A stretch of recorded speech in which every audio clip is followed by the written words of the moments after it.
আয়াতুল মুনাফিকি সালাসুন ইযা হাদাসা কাযাবা ওয়া ইযা ওয়া'আদা আখলাফা ওয়া ইযা তুমিনা খানা। আল্লাহ রাসূলের হাদিস, বিশ্বনবী সাল্লাল্লাহু আলাইহি ওয়াসাল্লাম বলেন,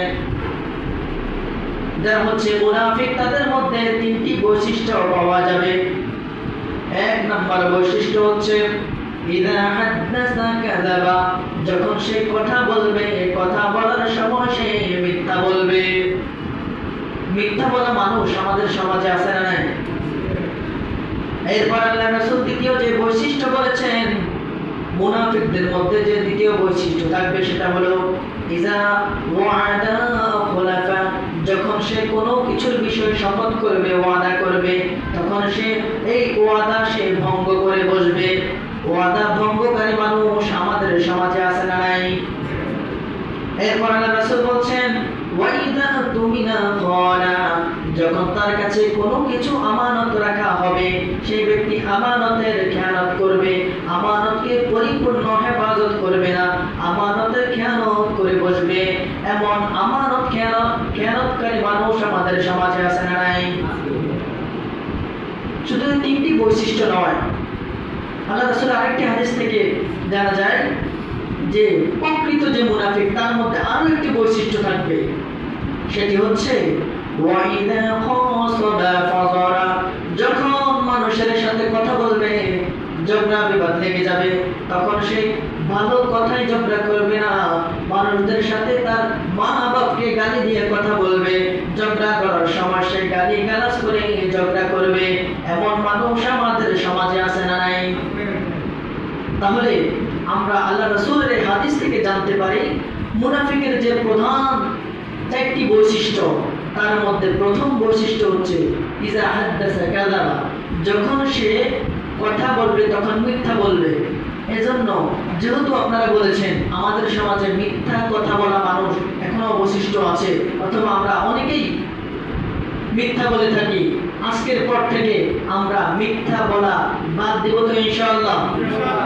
কারণ মিথ্যা বললে যেহেতু মুনাফিকের একটি বৈশিষ্ট্য আমাদের মধ্যে থেকে যায়, তাহলে মুনাফিকের বৈশিষ্ট্য যেন আমাদের মধ্যে না থাকে এজন্য আমরা এই মিথ্যা কথা বলা ছেড়ে দিব বলে ইনশাআল্লাহ।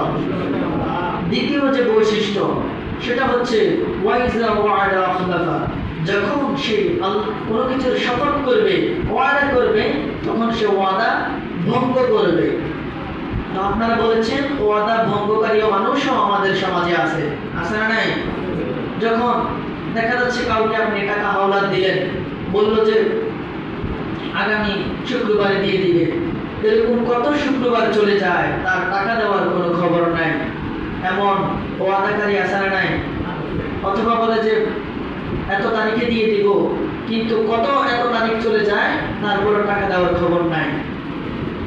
সম্মানিত হাজরিন, শুধু এই লেনদেনের ক্ষেত্রে না, আমরা আমাদের দৈনন্দিন জীবনে বিভিন্ন কাজে কর্মে আমাদের চলাফেরায় উঠা বসায় আমরা বিভিন্ন জিনিসের অনেক সময় ওয়াদা করে থাকি। এই ওয়াদাগুলো আমরা চেষ্টা করব আমরা পরিপূর্ণভাবে পালন করার জন্য। আর যদি পালন করতে না পারি তাহলে আমরা ওয়াদা করব না, আমরা এমনিতেই বলবো যে ইনশাআল্লাহ আমি এটা চেষ্টা করব। কারণ ওয়াদা করলে ওয়াদা করার পর যদি সেটা পূরণ করতে না পারেন তাহলে মুনাফিকের একটা বৈশিষ্ট্য আপনার মধ্যে থেকে যাবে।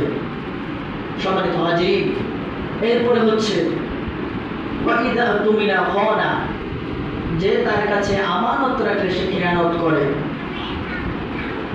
আমরা জানি আল্লাহ রাসূল সাল্লাল্লাহু আলাইহি ওয়াসাল্লাম মক্কার সেই সময় জাহিলি যুগেও তিনি আল আমিন নামে তাদের কাছে পরিচিত ছিল, বিশ্বস্ত ছিল। তারা কাফেররাও জানতো যে আল্লাহ রাসূল কোনোদিন কোনো মিথ্যা কথা বলে না। বলতে নবীজি মিথ্যা কথা বলবেন এই চিন্তা কাফেরদের মাথাও আসে নাই কখনো, কারণ ছোটবেলায় থেকেই তিনি সত্যবাদী ছিলেন। সেই কঠিন সময় যখন কোনো ভাইকে বিশ্বাস করতো না, মা বাবাকে বিশ্বাস করতো না, বাবা সন্তানের সাথে খারাপ সম্পর্ক ছিল, দাকুমরা সম্পর্ক ছিল, ওই কঠিন সময়ও বিশ্বাস করার মতো কোনো মানুষ না থাকলেও একজন ছিল, তিনি ছিলেন জনাবে মুহাম্মদুর রাসূল।